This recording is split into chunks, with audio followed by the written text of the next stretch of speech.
I got to share something with you. I've begun taking a little different approach to scripture teaching this year.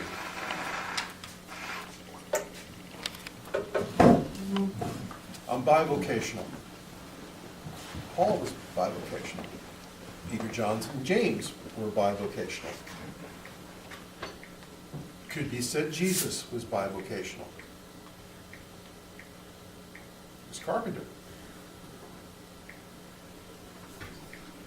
I've been watching a lot of business videos. I've been watching tech videos, how to do things like that this year. Did a lot of that because one of my goals during my sabbatical was to learn a new skill. So I got absorbed watching videos, and it started to hit me. Someone would share a principle, and I'm sitting back saying, well, I know the Bible verse that comes from. You know? And I started putting 2 and 2 plus 2 plus 2, and I start realizing that the Bible is chock full of how to live, and how to have good success, and how to thrive. So when I approached the book of Joshua, looking at leadership, I started looking at the jewels and nuggets that are in the scripture that God is using to communicate to us how should we live and have good success. Because as we saw last week, that's exactly what God told Joshua. If you do these things, you will have good success. So today, as we look at Joshua chapter 2, I want you to hear me on this. Our desire is to empower you to face whatever God has coming. The good, the bad, the ugly. So let's look at Joshua chapter 2.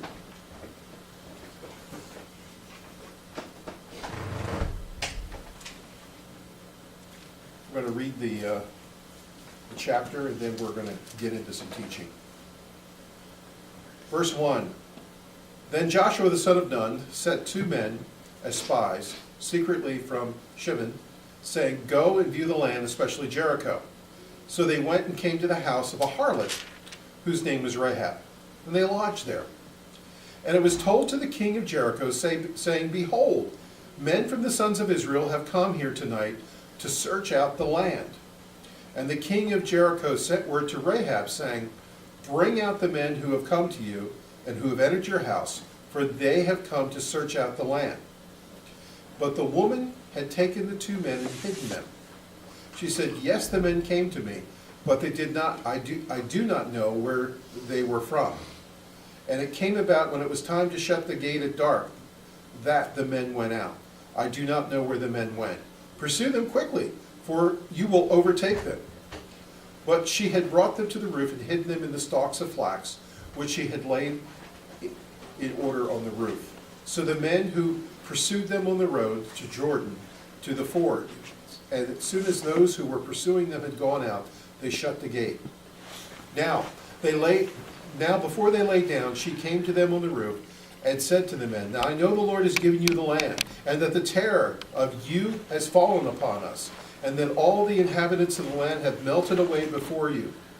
For we have heard how the Lord dried up the water of the Red Sea before you when you came out of Egypt, and what you did to the 2 kings of the Amorites and who were beyond the Jordan, and to Sihon and Og, and you utterly destroyed.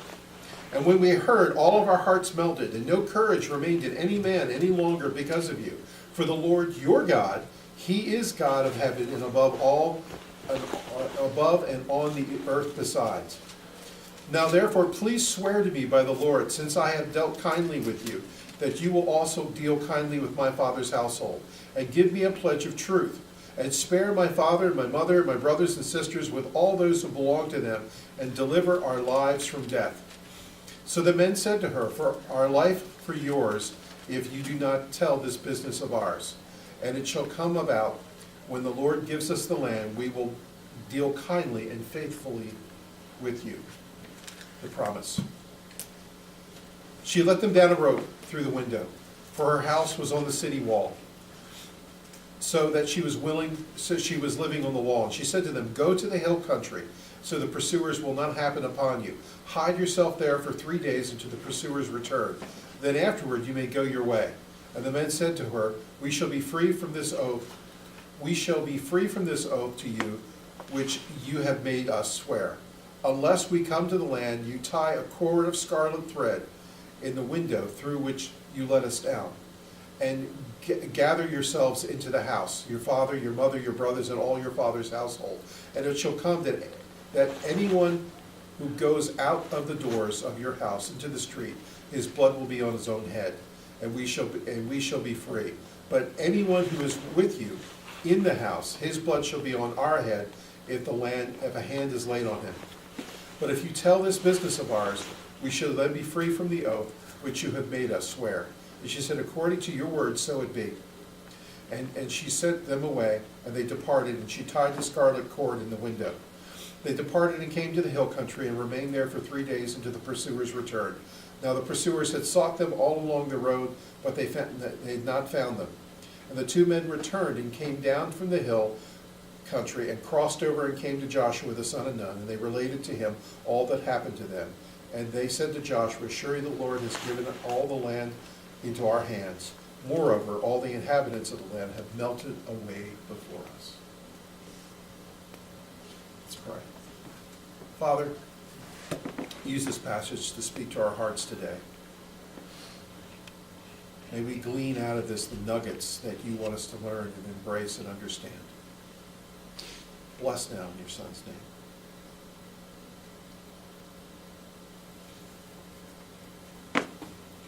I love this story. Title of today's message is How to Take Your City. This is the prep.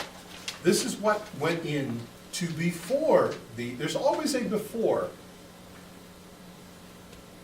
you get to the actual doing of it. This is the before. As Elwood Blues so beautifully stated, each of us is on a mission from God. Every single one of you in this room has a plan and a purpose and a call before God. The problem is, so many times, we know what God's called us to do. We don't do it. We let stuff get in the way.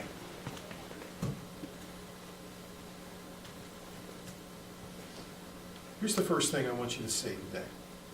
And this goes back to what we talked about last week, and it's a jumping point. And it's something we all have had. In Joshua chapter 1, verse 9, it talks about be strong, be courageous, and fear not. We really do fear. We allow whatever's before us to paralyze us. You see, as you press in upon your dream, you can't allow yourself to get overwhelmed by what's in front of you. I'll give you an example. I'm working a job, but every single day somebody reminds me I'm supposed to be in broadcasting. I had this situation happen at work where a major client, apparently I took a call from him. And he ended up talking to the owner of the company and made the comment, how did you hire the voice of God? Of course, my new nickname at work is Holy Man.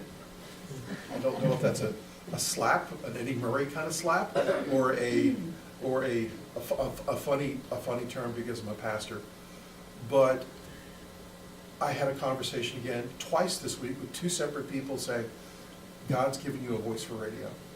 I know he's giving me a face for radio, but I'm getting more and more confirmation that I have a voice, you know? And I had an offer that I'm trying to work out for a secular station, a major time slot on the weekend, that if the sponsorships work out, it could quite possibly allow me to not have to work 5 days a week, which frees me up to be undistracted to do ministry. Again, I'm working through being bivocational, so I'm just like you guys. I'm trying to figure out, how do I answer the call of God? Because the call of God is without repentance. I know God has called me to do stuff, and yet I still have to pay PICO. You know? And it's that juggle, it's that push-me-pull-you thing, that Dr. Doolittle thing going on, that creature where my heart is over here, but the practical says you got a car payment. You know what I'm saying? So I'm working through that just like you are. So let's enjoy the ride together. So how do you overcome fear? Well, you see, here's the thing about fear. Fear will paralyze you like, well, have you ever watched your kids with bubble wrap? When you buy an appliance and you see all the bubble wrap, and one of the kids is wrapping one of the other kids in bubble wrap, and the kid's trying to walk around the room, you know, like a little penguin because the bubble wrap's up, and all they can do is fall down, and then they can't get up because the bubble wrap. Well, fear does that to your life. It's like wrapping yourself in bubble wrap, and all you do is fall down and make weird noises. But you don't get injured because they're wrapped in bubble wrap. Goes to show how powerful fear is. Goes to think about, did you see the thing on Facebook this week about Stevie Wonder? Yeah. Yeah. Please God, somebody wrap the man in bubble wrap. We can't lose another 80s superstar. Anyway. You might not believe this, but as a kid, I was very shy and very timid. And I really struggled talking to people.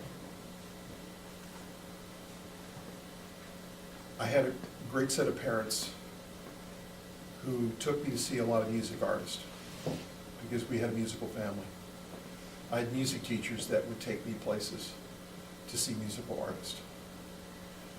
Well, my breakthrough, realizing that all men put their pants on pretty much the same way, was at Sunnybrook Ballroom. Imagine this, I'm 8 years old. I think I was the only kid in the room of like 1,000 people. My parents were ballroom dancers, okay? So I grew up in a very unique household. My mom owned a beauty shop, and so there's a whole avenue that I don't want to talk about that I could have gone down. Anyway, here's this little 8-year-old. Thank you. Focus, John. This little 8-year-old boy. And I'm sitting at my table, and I'm in my little suit with my little bow tie, drinking my little pony glass of ginger ale. You know, my little 5-ounce glass of ginger ale, because that's what they allowed me to have. And everybody's doing the ballroom dancing, and Harry James and his big band is on stage. So I get bored sitting at my little table. But by the way, we are 2 tables from the stage, and it's not a really big stage. And so I wander across, and I'm watching, and I was learning to play the trumpet at the time, so I was like, ooh, one of the jazz greats, you know. And I end up sitting on the stage on the far side right next to the drummer, because he's encouraging me, hey, come hang with me. And during their breaks, the drummer's like sitting there telling, hey, Daddy-O, how you doing, man? Just, he's talking to me, getting in my world, and because I'm the only kid there, so they're like, oh, just humor the little kid. Anyway, I come to find out it's Sonny Payne. Now, Sonny Payne was one of the great 5 jazz drummers of all time. So Sonny Payne takes a liking to me. He said, so what are you into? I said, well, I'm learning to play the trumpet. He goes, oh, man, you got to meet the boss man. So he said, next break, you come see me. And next break, I come over, and I'm walking over to him, and he's walking down off the stage. He grabs me with my shoulder, and we're walking up the stage, and he goes, come on. And I go backstage. I'm in Harry James' dressing room. And Sonny puts me down on a stool, brushes my hair a little bit, and walks out. And Harry walks in and goes, ah, you're the kid. And he pulls out a pack of Campbell's and hands me a Camel. You want a cigarette? You know? And he goes, now your mom probably get on my case for that. And he lights up, and he starts talking to me. And he's telling me about his love life and who he divorced and that kind of thing. And talking to me about music, and I'm studying the trumpet. He lets me hold his horn, and we're talking a little bit, and just, in 10, 15 minutes, he said, man, I got to go out and earn my bread, man, so you need to skedaddle, but it was good to hang with you. He goes, oh, by the way, you got a program? I go, yeah. He goes, let me sign it. He goes, let me keep it during the set, and I'll pass it to the band and let the whole band sign it for you. That was my breakthrough moment, where I realized I could talk to anybody. And it literally changed my life. And I started to break through the fear of talking to people. Well, you see,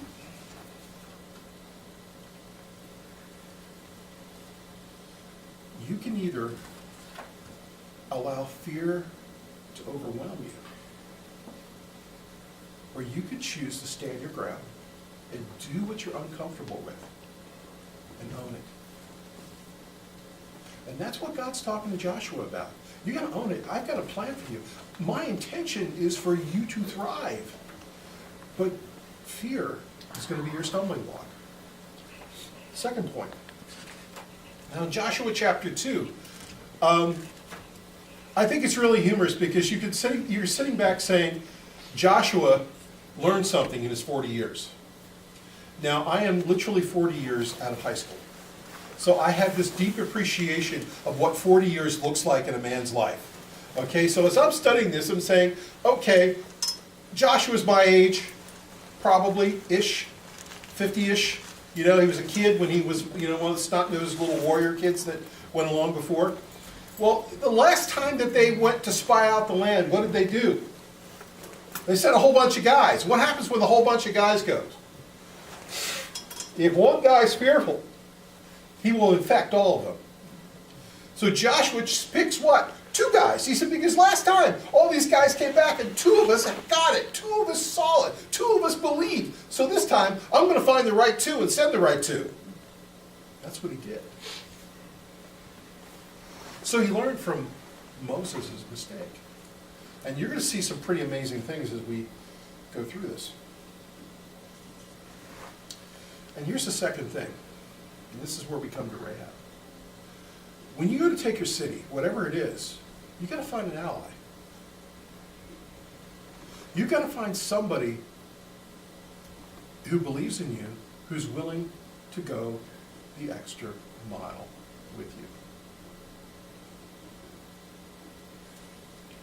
When you go to explore your dream, you need to look for what we call a person of peace.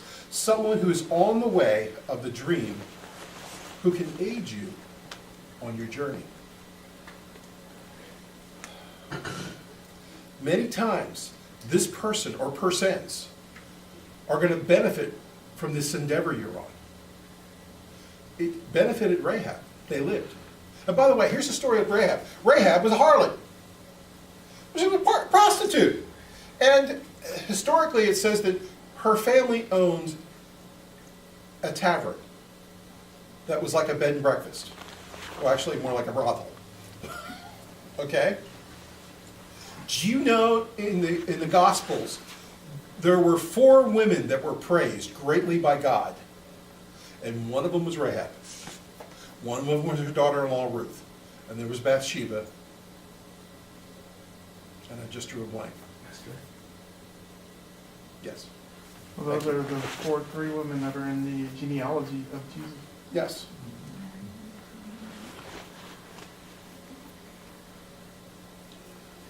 When you look at the life of Paul, Paul was a tent maker, a sail maker.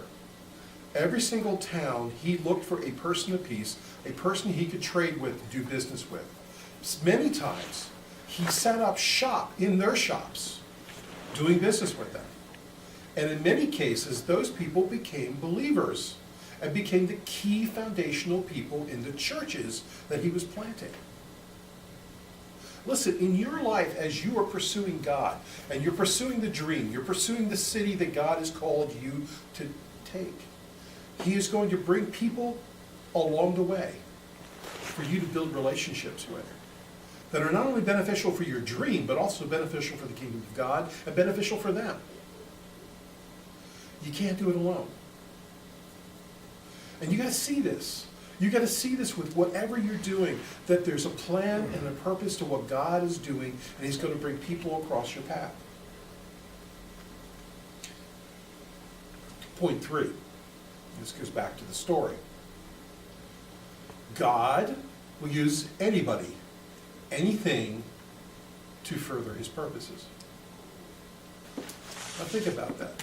What did God use because man was afraid to open his mouth? Well, they have a word for it, but we'll just call it a donkey. It's a song that we sing where the rocks and the hills will cry out because we won't if we choose not to. The point of the matter is, most Christians are guilty of being either snobs or bigots. God used a donkey once to accomplish his purposes. Who are we to judge? Rahab was a prostitute. She's in the lineage of Christ. God used a prostitute. Who did Jesus hang out with? When Jesus went to a city, who did he go to? Come on. Huh? Tax collectors. By the way, they were considered by most of the society lower than pod scum, who were absolutely criminal. Wall Street. Wall Street. He went to the politicians. He went to Wall Street. He went to, the docks. You know, the fishermen. Now, when I hear James and John being the sons of thunder, I think of a couple guys with biker jackets with Harleys sitting outside their little place on the waterfront, and they're running the Teamster Union like what my dad did growing up. You know, I grew up in that environment, and I know how rough and seedy it could be. But the fact is, they're the people that Jesus built his first church around. Oh, yeah, and he also hung out with prostitutes. See them come to Christ. Now, if God had no blush when it came to loving people and working with people, who are we? Who are we to say whoever comes in the door, they aren't acceptable and they can't? You know, I hear this a lot with worship.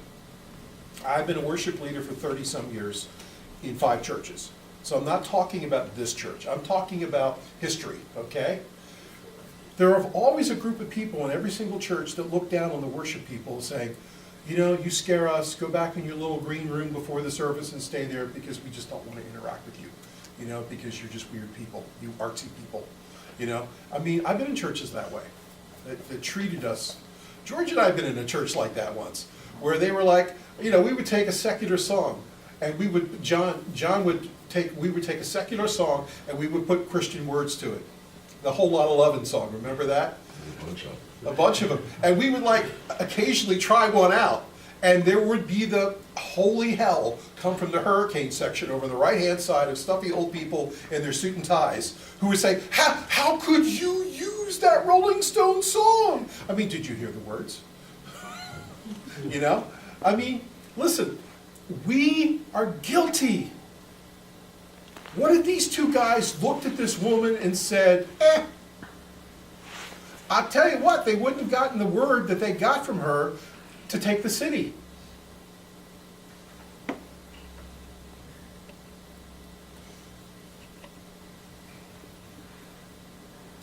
I want you to ask yourself something as I move on to this point. Ask yourself this, and be honest. If you walked into a church and looked around and saw a bunch of bikers, a bunch of actors or musicians from a local club or bar, current or former, insert the name, druggies, hookers, IRS people, politicians, you know, the ones who got written up in the Daily Times for the wrong reasons, and then those who've lived a tough life, would you choose to worship there? I just described the 12 apostles, by the way. Who are we to judge?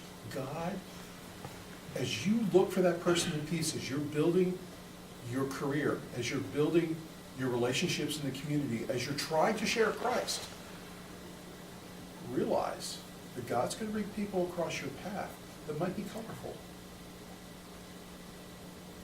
But it's God's intention to use, as he said in the Beatitudes, the lowly, that he might be exalted. Point 4. The enemy knows you're coming, and he's afraid. Now I want you to think about this. Rahab, how did news travel in the day of Joshua? Mouth by mouth. Mouth by mouth, orally. Text messages. It's a guy with a block of stone and a chisel and a hammer. Anyway, what do you think about this? Because I think this feeds into our fear, and this is where you have to grab a hold of it. When you look at verses, let me go there, in chapter 2, verses 2 through 9, it's a powerful thing. It was told the king of Jericho, behold, there came men in here tonight from the Israelis to search out the country. And the king of Jericho sent to Rahab, saying, bring forth these men. Going down. Where is it?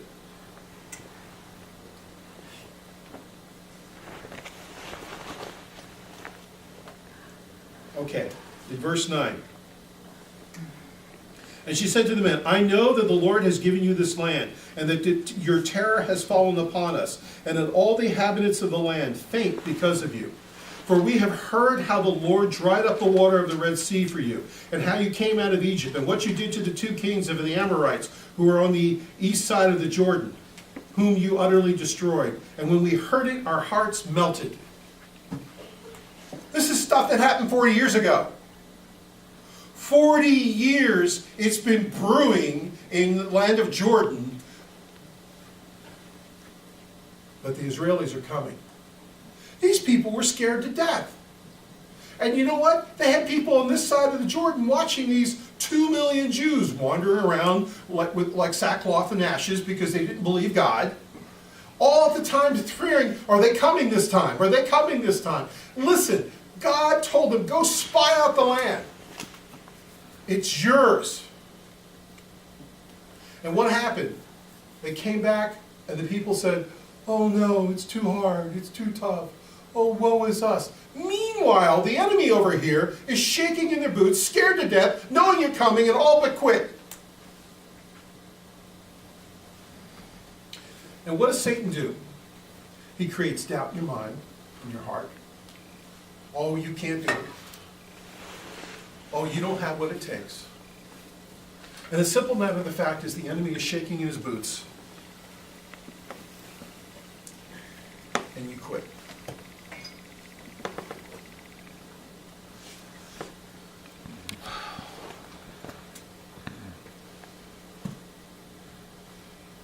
One of my favorite authors growing up was George Plimpton. Maybe you guys remember George Plimpton, the sports writer? He wrote a really famous book called Paper Lions. And we create paper lions in our life. The Bible in the book of Ephesians talks about how Satan and his cohorts are as a toothless lion who can barely roar, but through imagery and smoke and mirrors scares us to death and we quit. The story of Paper Lions was this. George Plimpton was a sports writer from New York. He was a pretty boy. He was a guy out of either Yale or Harvard. He was an incredible writer, very gifted guy, but he was totally, completely hopeless as an athlete. And what he did, he was a poser. His first story, which was Paper Lions, he decided he would go to training camp with the Detroit Lions as a quarterback. They gave him a number, they issued him a jersey, they gave him a roommate, and he had to live through training camp. All the hazing, all the harassment, he couldn't play, the guys are laughing at him on the line, type thing. But he went through it all to write his book, Paper Lion, because he was a paper mache character. He wasn't a real player, but he wanted the experience. Well, he went on, did it with hockey and baseball and everything else. He just did other sports, And the thing is that we create paper lions in our life, where we have opportunity upon opportunity upon opportunity, and we allow fear to creep in. And here we have this beautiful picture.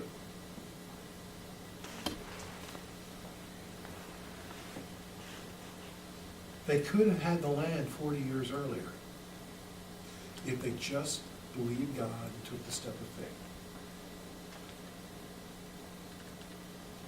They could have done it already. And the 2 spies are coming back to Joshua with the report, it's ours,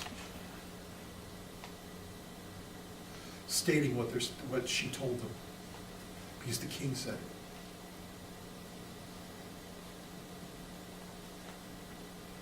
We don't believe the report. We allow the thought that the enemy could stop us, instead of believing God. So last thing.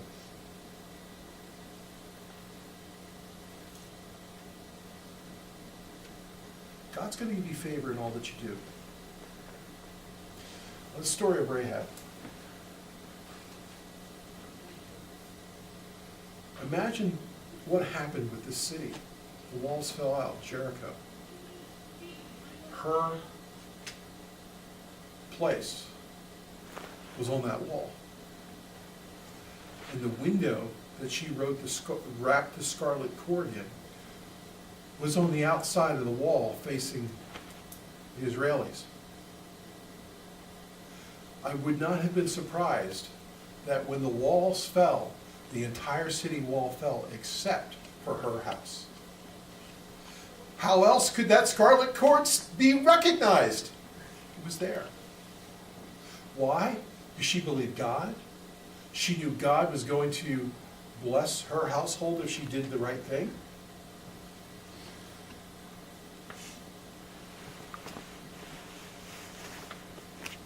These two men, who by the way are nameless, made a pact with her and said, if you don't squeal on us, and you do the right thing, and you put that in your window, and you keep everybody in your house, you're going to be safe.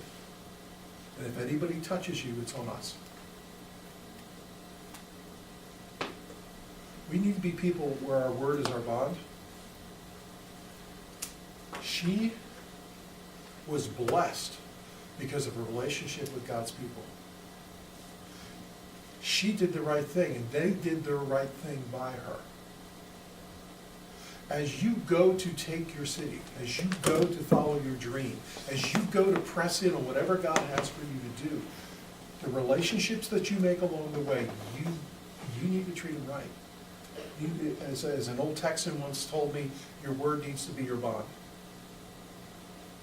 When we treat people the way God wants us to treat people and follow through, we'll thrive. By the way, this is all the precursor to what we're going to see next.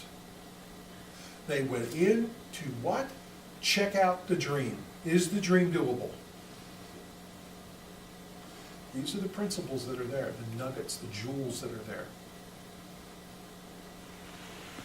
So I want to encourage you. You and I have very little to fear. As you press in on your dreams, there are going to be opposition. But the fact is, if you don't give in to fear or doubt, you're going to find token resistance, and you will prevail in time if you're doing the right thing.